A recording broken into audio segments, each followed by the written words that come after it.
આજરોજ સાંજે 4 વાગે ઊંઝામાં કોંગ્રેસની સૂજન અભિયાન બેઠક યોજાઈ।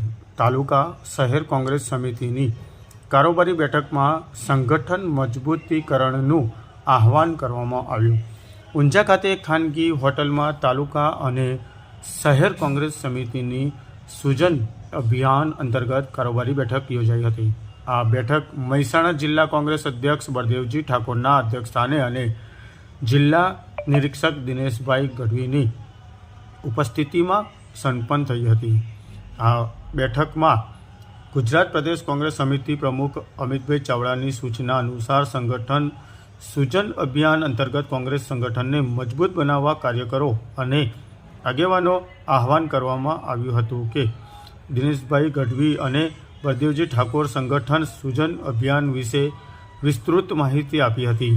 કાર્યક્રમમાં ઉપસ્થિત તમામ હોદ્દેદારો અને કાર્યકર્તાઓને આમંત્રિત મહેમાનોનું પુષ્પહારથી સ્વાગત કરવામાં આવ્યું હતું। બેઠકમાં રમણજી ઠાકોર, રામાજી ઠાકોર, ગુણવંતસિંહ ઝાલા, મિશ્રીખન પઠાણ, દયાભાઈ પટેલ, RL પરમાર, ભરતજી ઠાકોર, અરવિંદજી પટેલ, ઉદાજી ઠાકોર, રમણભાઈ સોલંકી, દીક્ષિત પટેલ, રવિ પટેલ, બાબુજી રાજપૂત, કાર્તિક પટેલ, નવસાદ મિયા, બાબુભાઈ પટેલ, ભરતભાઈ પટેલ સહિત કારોબારી સમિતિના સભ્યો હાજર રહ્યા હતા।